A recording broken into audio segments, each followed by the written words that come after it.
Singapore.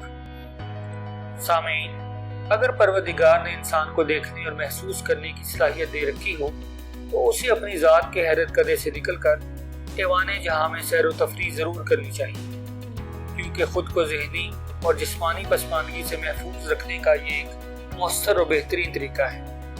देखने वाले की आंख में बनाने वाले ने कई खूबसूरत रंग भर रखे हैं, लेकिन जब खूबसूरत जहां इंसान की तरफ अपने बाजू वाक़ई मुंतज़िर खड़ा हो तो फिर उसे महसूस ना करना नेमत खुदाबंदी की वाज़ेह नाशुक्री है। आज हम इस वीडियो में सिंगापुर की सैर को जाएंगे। जनूब मशरकी एशिया में सिंगापुर एक छोटा सा खूबसूरत मुल्क है। इस मुल्क का तूल व अर्ज़ जिस कदर कम है, परवरदिगार ने इस खित्ते को उससे कहीं ज्यादा खूबसूरती से नवाज रखा है। इसका कुल रकबा 683 मुरब्बा किलोमीटर है, जबकि इसकी आबादी 55 लाख अफराद पर मुश्तमिल है। ये मुल्क दुनिया भर में सियाहत के लिए खास तवज्जो का मरकज है, जहाँ साल भर सयाहों का तांता बंदा रहता है और ये मुल्क सियाहत के जरिए बेहतरीन ज़र्रे मुबादला कमा रहा है। सिंगापुर को यूनेस्को ने बेहतरीन तख्लीकी डिजाइन पर मबनी मुल्क करार दिया है। Singapore safari park. Singapore safari park के अंदर दाखिल होते ही हकीकी जंगल का गुमां होता है। दूर से आते हुई शेरों की होलनाक आवाजें दिल दहला देती हैं, मगर इसमें तफन्नुन तबाह का समा इस कदर फरामा है कि हर खौफ उस वक्त इस्तेजाब में बदल जाता है जब उसके पहले दाखिली रास्ते पर बड़े बड़े पत्तों में मनबूस रक्स करती हुई रक्कासाएं और रक्कास नजर आते हैं। उसके साथ ही दाईं जानब दुकानों का एक सिलसिला शुरू हो जाता है। जंगल की वुसअत को मद्देनजर रखते हुए यहाँ आने वाले सयाहों की सहूलत की गर्ज से छोटी छोटी ट्रेनें मुहैया की जाती हैं और ट्रेनों के ट्रैक थोड़े थोड़े फासलों पर जानवरों की आमाजगाहों से मुंसलिक हैं। ये जानवर अपनी अपनी हदूद में इस कदर आज़ादी से घूमते हैं कि उनके कैद होने का गुमान तक नहीं होता।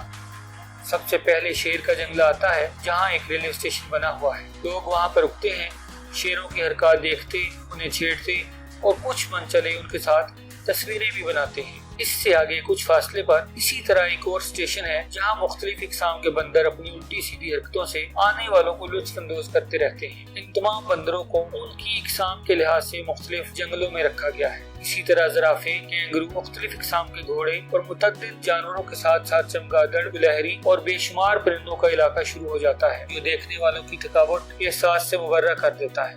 Orchid hotel.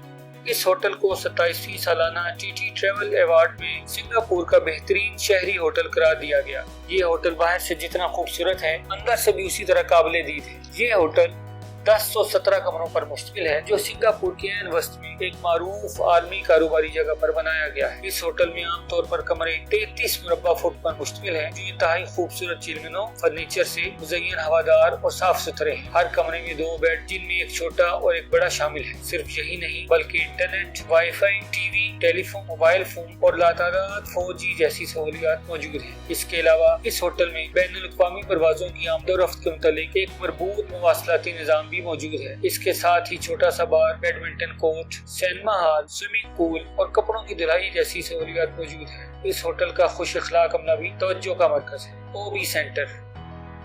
ये अशिया की खरीदारी का एक बहुत बड़ा बैनुल-अक़वामी तर्ज का मरकज है, जो OB सेंटर के नाम से मशहूर है, जिसकी फलक बोस इमारत 280 मीटर यानी 919 फुट बुलंद है। इसकी इमारत सबसे खास बात यह है कि फन तामीर की एक अनोखी तस्वीर के साथ साथ इसकी 66 मंजिलें हैं और हर मंजिल पर जाने के लिए लिफ्ट का खुद का निज़ाम भी नस्ब है।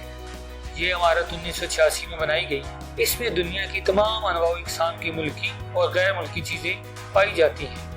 बच्चों के खिलौनों से लेकर बड़े बड़े सामान तक ज़रूरियात ज़िंदगी की हर चीज़ वाफिर मिकदार में मौजूद है। Etica night club. ये सिंगापुर का मशहूर बैनुल-अक़वामी सतह का डांस क्लब है, जिसका एक खूबसूरत बार साहिल समंदर की जानिब है। इसमें तमाम रात में नोशी और रक्सो सरूद की महफिलें बरपा रहती हैं।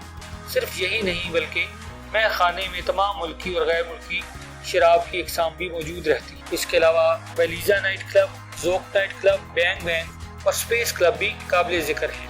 नाज़रीन, सिंगापुर में बेशुमार तालीमी मराकज़ भी मौजूद हैं, जिनमें नेशनल यूनिवर्सिटी ऑफ सिंगापुर काबिल ज़िक्र है। इस यूनिवर्सिटी का आगाज 1905 में एक तिब्बी स्कूल से किया गया, जिसमें तलबा की कुल तादाद 23 थी। 1913 में इसका नाम बदलकर किंग एडवर्ड 7 स्कूल रखा गया।